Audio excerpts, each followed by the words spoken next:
దుల అనుసంధానానికి తొలి అడుగు పడింది.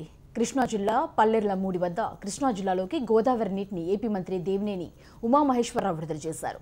పూజలు పూర్ణకుంభంతో గోదావరి నీటికి రైతులు స్వాగతం పలికారు. ఏలూరు ఎంపీ మాగంటి బాబు, దెందులూరు ఎమ్మెల్యే చింతమనేని ప్రభాకర్, పలువురు ప్రజాప్రతినిధులు, రైతులు ఈ కార్యక్రమంలో పాల్గొన్నారు.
ఆంధ్రప్రదేశ్ చరిత్రలో చారిత్రక ఘట్టం ఆవిష్కృతమైంది. చంద్రబాబు ప్రభుత్వం చేపట్టిన నదుల అనుసంధానంలో భాగంగా గోదావరి జలాలు కృష్ణా జిల్లాలో ప్రవేశించాయి. ఈ కార్యక్రమంలో పెద్ద ఎత్తున రైతులు పాల్గొన్నారు. బాణసంచా కాలుస్తూ పూలు చల్లుతూ రైతులు గోదావరి జలాలకు స్వాగతం పలికారు.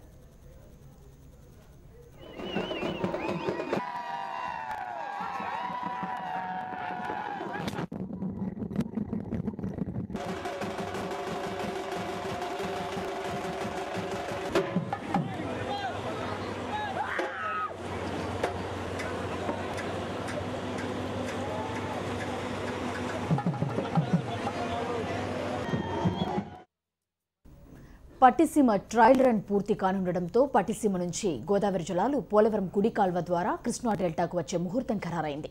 ఈ నెల 15వ తేదీని నీటి విడుదలను సీఎం ప్రారంభించనున్నారు. తొలి దశలో 6 పైపుల ద్వారా నీటిని పూర్తిగా తరలించేందుకు సన్నాహాలు చేస్తున్నారు.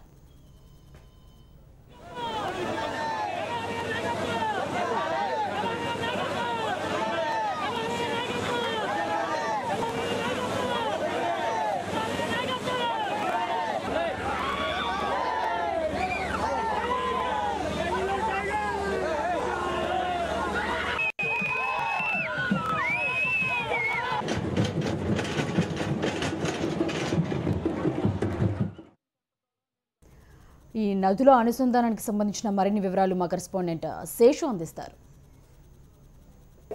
టీడీపీ ప్రభుత్వం ప్రతిష్టాత్మకంగా నదుల అనుసంధానాన్ని పూర్తి చేసింది. మనం చూస్తున్నాం ఇప్పుడు ఏదైతే నూజివీడు సమీపంలో ఈ పల్లెర్లమూడి వద్ద గోదావరి నది వచ్చి కృష్ణా నదిలో చేరింది. సార్ మీరు చెప్పండి, ప్రతిష్టాత్మకంగా ఊహించినంత త్వరలో ఏదైతే ఈ నదుల అనుసంధానాన్ని పూర్తి చేశారు? నారా చంద్రబాబు నాయుడు గారి దూరదృష్టి వల్ల, ఆయన ఆలోచన ఫలితం, ఆయన దూరదృష్టి, ఆయన కార్యరూపంలోకి కార్యక్రమాన్ని తీసుకొచ్చారు. సెప్టెంబర్ 15న గోదావరి తల్లి నీళ్ళని కృష్ణమ్మలో కలుపుతాం. అది నారా చంద్రబాబు నాయుడు గారి చేతుల మీదుగా జరుగుతుంది. ఎన్నో విమర్శలు చేశారు, ఇదంతా కూడా పట్టిసీమ అంతా దోపిడీ అని చెప్పారు. ఇప్పుడు వాళ్ళకి ఏం మాట్లాడతారు వాళ్ళు? ఈ నీళ్లే వాళ్ళకి సమాధానం, ఈ నీళ్లే సమాధానం, ఈ నీళ్లే సమాధానం. అప్పుడు ఎన్ని క్యూసికల నీళ్లు తరలిస్తున్నారు ఇక్కడ నుంచి? ఎలా ఉండబోతుంది? వేలాది క్యూసికలు రాబోతా ఉన్నాయి. డెఫినెట్ గా ఇది ప్రజలందరి ఆశ, ప్రజలందరి కళ, ప్రజలందరి ఆశ. పట్టిసీమను ఎప్పుడు చూడబోతున్నాం సార్? సెప్టెంబర్ 15 మొట్టమొదటి పంపు ఆన్ చేస్తాం. పూర్తి స్థాయిలో పట్టిసీమ అనేది సెప్టెంబర్ 15 నాటికి పూర్తి చేస్తామని చెప్తున్నారు. అలాగే ఇప్పుడు మనం చూస్తున్నాం ఇక్కడ ఏదైతే పల్లెర్ల మూడి దగ్గర ఉన్న పరిస్థితి మనం చూస్తున్నాం, అంతా కూడా గోదావరి నీరంతా కూడా ఇలా వచ్చి కృష్ణమ్మలోకి చేరుతోంది. మనం చూస్తున్నాం విజువల్స్ లో.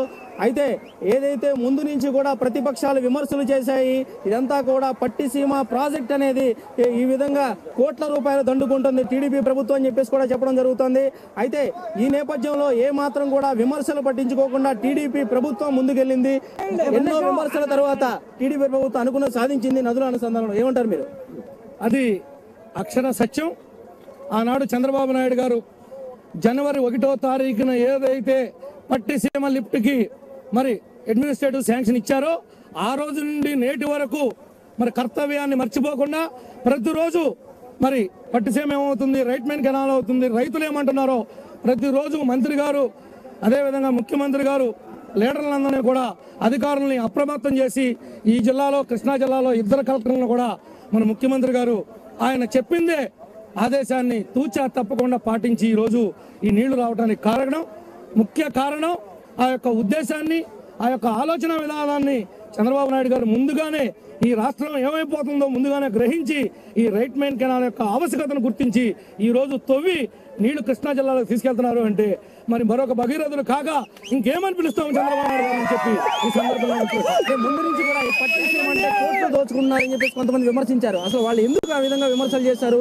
కృష్ణా రైతులు ఇబ్బంది పడుతున్నారని తెలుసు. వాళ్ళు 1300 కోట్లు దోచుకున్నారు అంటున్నారు. దోచుకున్నది ఎవరో, జలయజ్ఞం పేరు పెట్టి ధన చేసింది ఎవరో, ఆ పాపాలకి పరిష్కారం భగవంతుడు ఏమి చూపించాడో ఈ యొక్క ప్రజానికం అంతా చూస్తూనే ఉన్నారు. అందుకనే వాళ్ళని అక్కడ కూర్చోబెట్టారు, మమ్మల్ని ఇక్కడ కూర్చోబెట్టారు. ఎవరైతే కుట్రదారులు ఉన్నారో, దోపిడీదారులు ఉన్నారో, దేశద్రోహులు ఉన్నారో సమాజంలో వాళ్ళకు డబ్బులు ఇచ్చి విగ్రహాలు పెట్టించుకునేది తప్ప వాళ్ళ విగ్రహాలు పెట్టడానికి ఎవడూ ముందుకు రాడు అని చెప్పి కూడా మీకు ఈ సందర్భంగా తెలియజేస్తాం. ప్రతిపక్షాలు ఏదైతే విమర్శలు చేస్తున్నారో ఆ విమర్శలకు ఇది సరైన సమాధానం అని చెప్పేసి కూడా చింతనని చెప్తున్నారు. మనం చూస్తున్నాం ఏదైతే గోదావరి నీటికి అఖండ స్వాగతం పలికారు కృష్ణావతి నదిలోకి చేరడం కోసం. ఇక్కడ పల్లెల్లో 3 దగ్గర మనం కోలాహలం మనం చూస్తున్నాం. మొత్తం టీడీపీ కార్యకర్తలు కేడర్ అంతా కూడా తరలి వచ్చారు. చింతమనేని ప్రభాకర్, అలాగే ఇరిగేషన్ శాఖ మంత్రి ఉమామహేశ్వరరావు, అలాగే మాగంటి బాబు అంతా కూడా గోదావరి నదికి పూజలు నిర్వహించారు. మనం చూస్తున్నాం పరవళ్లు తొక్కుతూ గోదావరి నది కృష్ణమ్మ ఒడికి ఎలా చేరుతుందో మనం చూస్తున్నాం. పల్లెల్లో 3 దగ్గర పరిస్థితి మనం విజువల్స్ లో చూస్తున్నాం. ఈ విధంగా మొత్తం ఇక్కడి నుంచి కూడా దాదాపు మరొక 54 కిలోమీటర్ల ప్రయాణం చేస్తుంది ఈ పోలవరం కుడి కాలువ మీదుగా గోదావరి నీరు. ఆ విధంగా కృష్ణా జిల్లాలోని ఏదైతే కృష్ణా నది ప్రాంతంలో ఇది అక్కడ డైవర్షన్ పాయింట్ దగ్గర బుడమేరు ఏదైతే ఉందో ఆ బుడమేరు డైవర్షన్ పాయింట్ దగ్గర ఈ గోదావరి నీరు కృష్ణా నదిలో చేరుతుంది.